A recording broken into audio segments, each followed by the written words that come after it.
It's international break at the moment, which means that West Ham news is still on the ground. But what I want to discuss today is a story from about 3 days ago, which I think, whilst it might not be the most clickbaity story in the world, it might not have been an attention grabber, it might not have been on the ticker tape banner on Sky Sports News. In terms of West Ham, I think it might be the most important bit of news for a little while. We'll discuss that in just a second. As I say, it is international break, so if you've got any video ideas we could do with your help, quite frankly, if you've got anything you'd like myself and Gio to discuss, please let us know. The pair of us are going to sit down tomorrow morning and we're going to work through a load of your questions, so please put them in the comments below and then we'll make a series of videos which we'll upload over the next few days. Your help is greatly appreciated as always, so thank you very much in advance.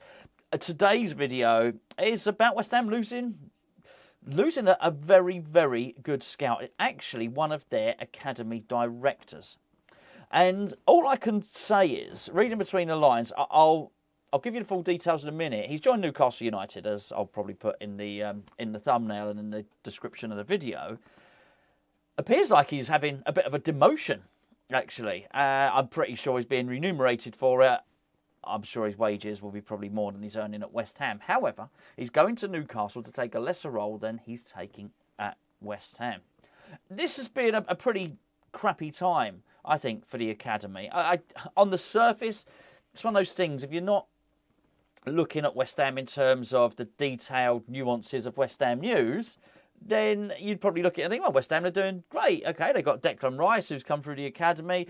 Ben Johnson's come through the academy. A few players featured. Mubama scored the other day. From the outside looking in, you'd probably take a look at West Ham's academy and say, hey, that's great. They're doing really, really well. For those of us that follow West Ham closely, we know the situation is somewhat different. We're hemorrhaging players who don't want to be at the club any longer. I don't know if you saw a video over on the main channel yesterday about Manny Longello, who featured an article on the Athletic. If you haven't seen the video, go and check it out. Have a look. The article in the Athletic did not make for good reason at all. It didn't reflect particularly well on West Ham, on the academy, and particularly on the pathway to the first team. So I think, whilst it might look rosy from the outside, the inside, it's not looking so great. Been hemorrhaging these players, and now it appears we've lost one of the pivotal and crucial members of staff.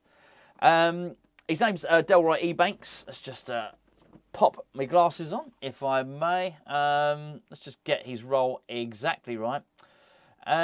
He's Delroy Ebanks. He's basically going to Newcastle United. He was West Ham United's academy recruitment manager. That's a big role. He's going to join Newcastle to be the head of their southeast scouting. So he's not even going to be based in Newcastle at their academy. He doesn't have to move. He can stay living where he is at the moment.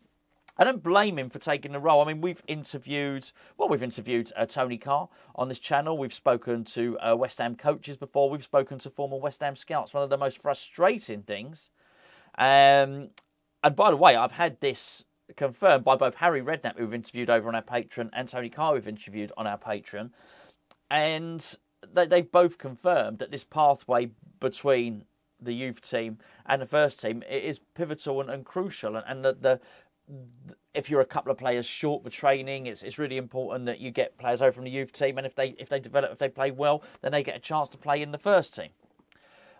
But they've also both said that it's frustrating if that doesn't happen. So it's frustrating for the players, and I'm pretty sure it's frustrating for the coaches as well. Whilst we might have been hemorrhaging some players from the under-21s at the moment, and I mean, I'm not going to go on and list them all again, but it wouldn't be so bad if they were players we wanted to let go. But we were desperate to keep Harris and Ashby. We were desperate to keep Perkins. They just did not want to sign new deals. They both play for their national teams at the younger age groups. Both signed for Premier League teams. So these are players we wanted to keep. However, at the moment, our under-18s are performing really, really well. They are excellent. Apparently, we have got a really good crop. Well, it's not apparently. I've seen them play. We have a really good crop of under-18s at the moment. So much so that Mark Noble's been training with them in an effort to get to know them more, so as he can help, I guess, facilitate their journey from under-18s to the first team. Now, yeah, I know there'll be a lot of you when I say that will be laughing. So am I. I mean, there isn't one. Basically, David Moyes is not the man to promote youth. However, my point being that one of the people responsible for bringing in a lot of these under-18s is the very man, is Delroy Ebanks. As I say, he is West Ham United's academy recruitment manager. This is what Ebanks had to say. He was interviewed very, very recently before he got, let's just say it, poached by Newcastle. He said, whatever it may be, we make sure they have as much information about a player as possible. He's talking about the scouting network and about players to bring into West Ham. If you don't believe the player has the potential to go on and play in the West Ham first team, I feel like you're wasting your time. Newcastle went and got Dan Ashworth from Brighton, done really, really well. Probably the top guy, the guy with the best reputation in the country for basically running recruitment, running an academy for that.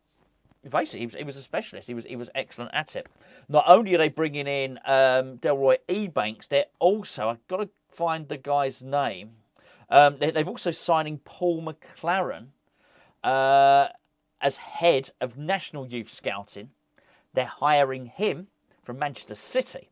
So they're on a relentless pursuit. I don't think there was an awful lot we could have done to keep him. If what they're doing is they're going to offer this guy a lot of money, and I don't know, I'm only speculating, he may well have moved just for the love of it. I mean, in many respects, that would be even worse, because if he's already said a ready statement out, which is if a player can't get into the first team, there's no point. He's basically saying the words there. That's frustrating. Now, he did say that before he'd signed for Newcastle. I'm pretty sure if he made a statement now, he'd say, only nice and flowery and lovely things about the West Ham Academy.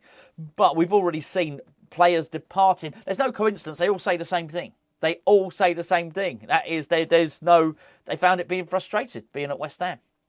And I just look at it now, and I just think we're seeing, I think, the disintegration of the academy system at West Ham. Now, I know maybe it's not been the most prolific at all, but you think Declan Rice coming through should really be the catalyst for parents to want their kids to be at West Ham. It really should be a shining beacon. The fact that he is in the first team should be an indicator, a symbol. It's hugely symbolic that people can look at the club and think, okay, Declan Rice has made it to the first team. Maybe that's the club. Maybe that's the club for us. And I just think any good work that was created, that was built upon by Declan Rice being in there has been undone over the last 2 or 3 seasons. People will talk. Youth coaches will talk. Parents will talk. I've no doubt that West Ham, because we've been hemorrhaging these young players, West Ham will have gained a reputation for not being a great club to be at. There will be better clubs. There absolutely will be. And even Liverpool chuck youngsters in. That they are, I would imagine we're amongst the worst at the moment. Now, I know every so often David Moyes will be able to turn around when there's a dead rubber in Europe, basically, and say, well, I put some youth players in them. But when it really matters, does he? No, he doesn't. And it doesn't even matter. David Moyes would rather play an out-of-form player out of position, or an out-of-form senior player out of position in the first team, rather than play a youngster who might have scored a hat-trick for the youth team, who might be perfect for that role. Honestly, he really, really would. We've seen it time and time again, be it like Longello, Elise, we've seen it with Perkins, we've seen it with Ashby. I mean, Ashby is really the one. Maybe it'll go on to be proven to be incorrect. I've spoken about Ashby enough times. You know my stance on that if you're a regular watcher of the channel. But I think this is a bit of a kick in the teeth. There's numerous articles. One of them goes on to say, well, West Ham will now begin their search for somebody to replace Ebanks. Well, if that's anything like the way we're going to go and recruit our manager, let's be fair, we've discussed that on numerous occasions. We don't seem to have a massive depth of knowledge about who the best people in the game are for this. And this is why you really need, I guess, a sporting director. And we have one. We absolutely have one. But this is another reason why I really wanted... pleased Mark Noble's got the job. I want Mark Noble to have the job for years. But he's still serving his apprenticeship. He's learning on the job. And that's why it was really important to bring someone in to oversee him, to guide him through the first couple of years, to mentor him. That's why I often say David Dean. The reason I say David Dean is David Dean did a magnificent job. A magnificent job at Arsenal for all those years. He's out of work now. He'd probably be happy to do it in a consultancy role for a couple of years. He's got a lot of contacts all across the world. And even if David Dean doesn't know who the best up-and-coming youth coaches are, David Dean will know a man that knows who the best up-and-coming youth coaches are. I do think it's a bit of a kick in the goalies, quite frankly, that we've lost another one. We're hemorrhaging. I think we're hemorrhaging all sorts from the clubs. Just from the outside looking in, I don't mean from the press, I mean as a West Ham fan, just looking in, it doesn't look like a good place to work at the moment. It's got to be, I don't know. Anyway, there you go. Sorry, more bad news. I will try it. I will try and find some good news. Tomorrow, I'll be doing a number of videos with Gio, which we'll release over the next few days. Probably tomorrow, I will be discussing. Here's something I've seen pop up quite a few times, and I was watching Claret and Booze the other night, and quite an interesting thing popped up, which is would it be and I know people mention it on these videos all the time. Would it be a successful season? Please don't answer this. We'll deal with it tomorrow. I'd rather be video suggested, but would it be a successful season if West Ham, finished one place above the relegation zone, but won the Conference League? And it's just one of those binary things where people seem to want a yes or no answer a lot of the time. I just think it's just more complicated than that. So maybe we'll discuss that tomorrow. If you could please leave your comments below. Thanks for tuning in. I will catch up with you later.